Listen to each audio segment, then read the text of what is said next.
What's up, people of YouTube? F-Man Critic back, and well, today marks the 10-year anniversary of the movie Pixels, based off the short film. And well, when it first came out back in 2015, it wasn't really, well received awesomely. Like a lot of people kind of bashed it in, and a lot of people said it was a rip-off of that one Futurama episode, and I can certainly say I can certainly see the similarities on the Futurama episode, but truth be told, I like this movie. I really do.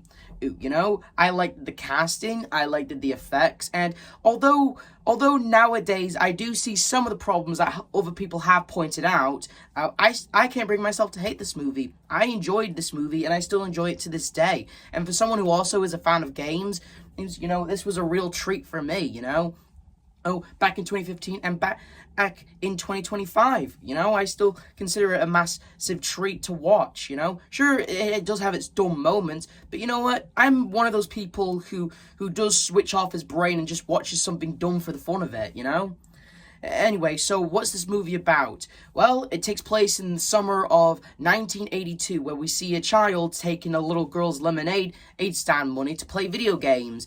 And there's this gaming tournament where this other kid named Fire Blaster, competes. And well, listen, I'm just gonna be straight here. I'm terrible with remembering names, so I'm just gonna call them by the name of their characters. I'm pretty sure most critics, it's pretty much when they review this movie, they pretty much name the characters just their actors, not their character names. So, Adam Sandler and Kevin James, they're all grown up, and, Adam, and what does he do for a living now? Hello, I am a nerd from the Nerd Brigade, here to nerd out on all your audio and visual needs. Do you have to say that every time you show up at a house? If I want to get paid, yes. And as for Kevin James, what does he do? He's now the president, baby. Paul Blart Mall Cop for president.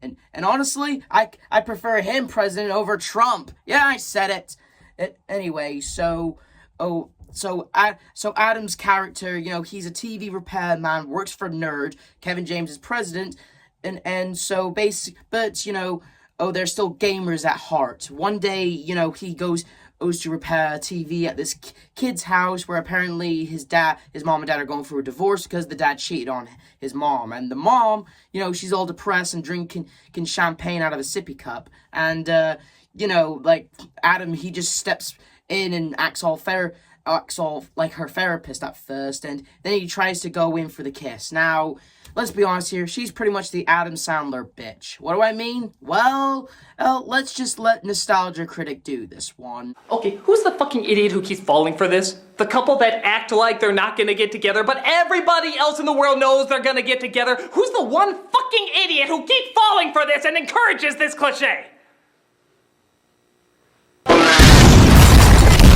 Yeah, like most Adam Sandler movies, or most movies in general, or with a bit of dumb writing, and they're basically paired off as the people who are gonna hate each other, but then slowly they suddenly like each other in the end. And it is getting tiring, that is. Anyway, and apparently she also works for the president, which makes things even more crazier. But one day, during that night, he comes across an old friend who was played by Olaf. And apparently this guy also has a thing for a video game character, apparently.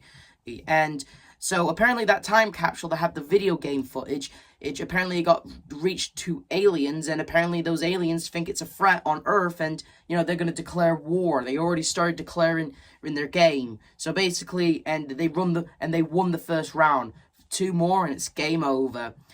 So basically, like in most movies with dumb writing, let's just call it that, the army does not know how to play video games, but Adam, Kevin James, and Olaf, they know how to play video games. Where's the angry video game nerd when you need him, huh? So the first round is like Centipede, and of course, they're shit at it. But Adam, he steps in, acts all badass. Basically, this entire movie just makes Adam Sandler look like a giant badass, which I won't lie, it is. And, apparently they win the round, and apparently this old lady, because, they won the round, the aliens reward us humans with the dog from Duck Hunt. Well, I just hope to God it's not the same dog from Duck Season. And, no, it's actually the pixelated one. And suddenly it's less annoying. anyway, so, and their next round is with Pac-Man, but they can't do it alone. So they get Peter Dinklage, who is now in prison. Why? The movie's kind of vague on how he ended up in prison. And so he negotiates the way of, like, getting out of prison to do this for them. And so they get introduced to the new game, Pac-Man. Basically, the entire thumbnail, poster shots for all the marketing for this movie. I'm not kidding. Every time this movie got promoted, we always saw a giant picture of Pac-Man. Okay, to be fair, Pac-Man is iconic. So, and we also get introduced to the creator of Pac-Man. Okay, not the actual creator. They got a different actor to play him, and and it was kind of cool, even if it's not the original one. It is kind of cool seeing the creator of Pac-Man, play Pac-Man, where you're the ghost, and apparently Pac-Man's the bad guy, apparently. Anyway, they're about to start the game, but, the creator, he steps out of the car. He's all like, he's my son. I will talk to him. And honestly, I'd love to see how the scene goes. Hello, my sweet little boy. Look how big you've grown. I'm so proud of you. Oh my god, it's actually very adorable. It's so sweet. He's so sweet. You read my mind, Olaf. I just can't imagine this going wrong.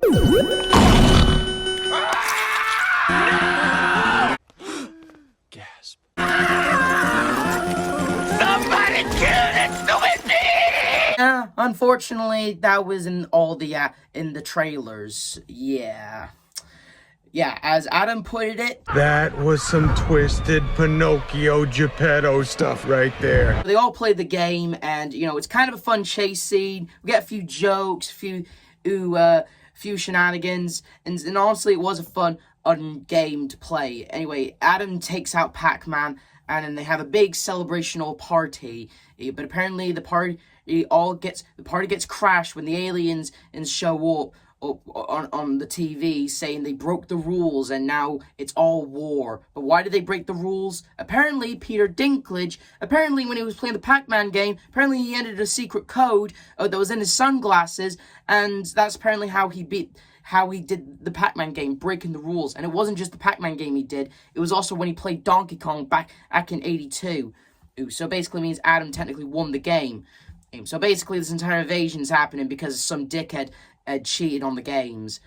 And honestly, this is the part of the movie that even I don't know how it works. I mean, he was in the car. How the hell did he type a cheat code while he was in a car? You know what? I'm gonna let Nostalgia Critic take this one again, because honestly, Nostalgia Critic, they couldn't do it better than myself. Channel Awesome just couldn't do it. Just couldn't say it better myself. Are you fucking kidding me? No, seriously, are you fucking kidding me? First of all, how did you enter a cheat code at a championship? Did none of the hundreds of people there see you enter it? Second of all, where did you enter it? Your fucking car? Did you have a control panel on your wheel? Or did you just honk fucking Morse code at them? Third of all, how the fuck did you teleport your car? This is real life! You can't teleport your car or enter cheat codes in real life. Couldn't said it better myself. So anyway, since they broke the rules, and Maddie, he gets kidnapped, taken as a trophy, and so the characters, they're all in defeat. They're all in defeat. They don't know what to do.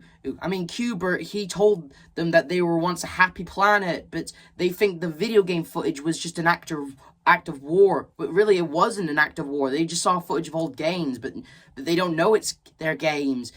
And here's another thing, actually.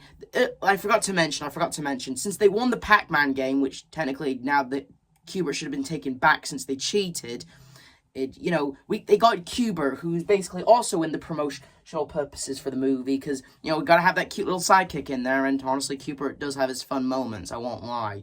And when they get Qbert, they don't interrogate him, they don't ask him about his planet, or his race, or what the aliens that they are,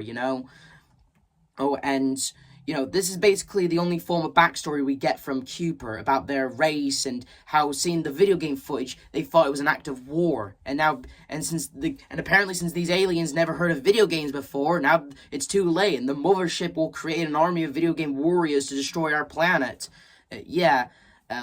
Now he tells us about his species, Instead earlier we just saw him eat cheese balls. Alright. Right. So it's the final act of the movie, and honestly, this is actually a pretty cool climax. Like seeing all these video game characters, seeing them all blast them and stuff. It was just awesome to watch. But you know, oh, there's a scene where they also kill a video game Smurf. Jesus.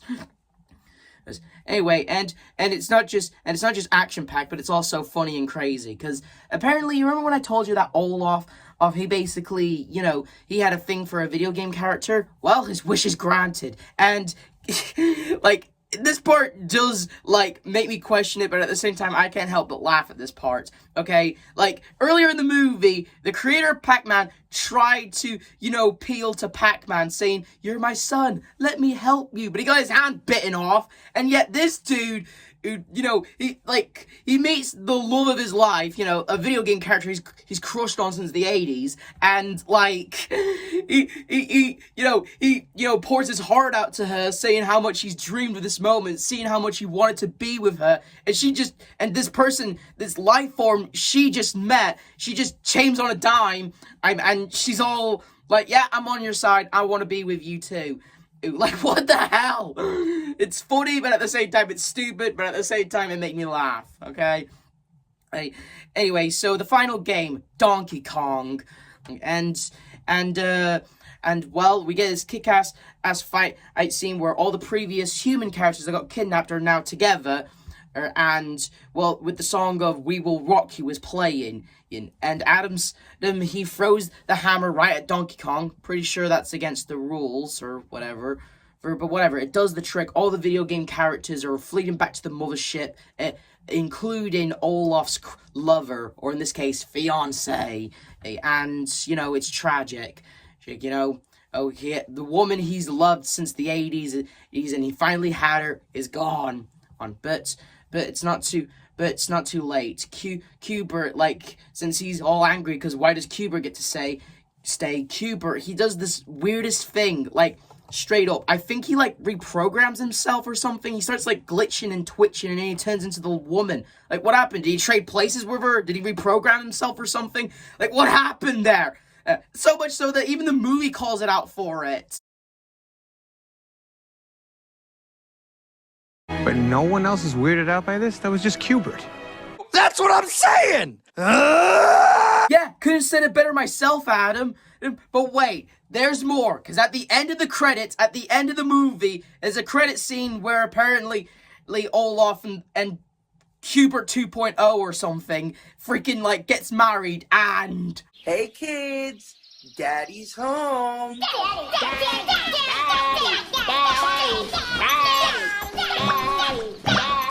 That is just fucking mental.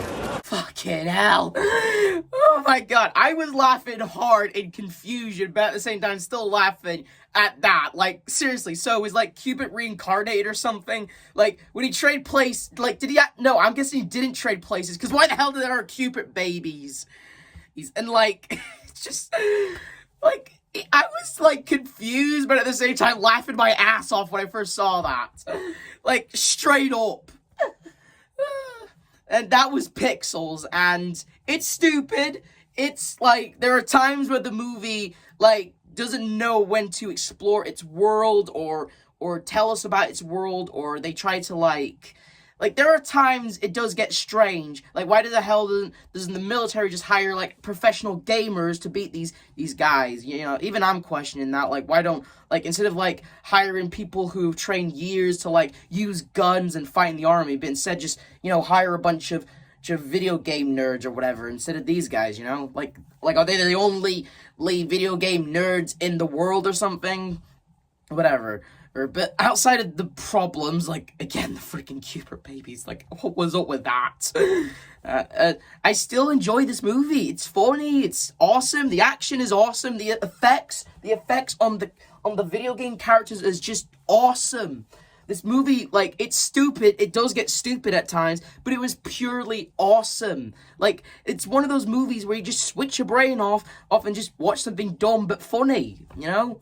And, like, it's, like, I'm just saying, this movie is just really well put in some areas. I mean, it's not a massive masterpiece, don't get me wrong. It has its dumb moments, I just pointed it out, but I still enjoy it. 10 years later, I still enjoy Pixels. You know, it's a funny, dumb, action CG effect movie, you know? Oh, and I recommend it if you just want to watch an Adam Sandler movie or watch a video game movie. You know, I think it's up your alley if you're into video games, or if you're into Adam Sandler, or if you're just, you know, just want to switch your brain off for a bit. You know, I recommend the movie. It's stupid, but it's one of those, it's so bad or it's so stupid, it's actually really good and really fun to watch. This is the F-Man Critic telling you to like, subscribe, hit notification. I'll see you guys next time.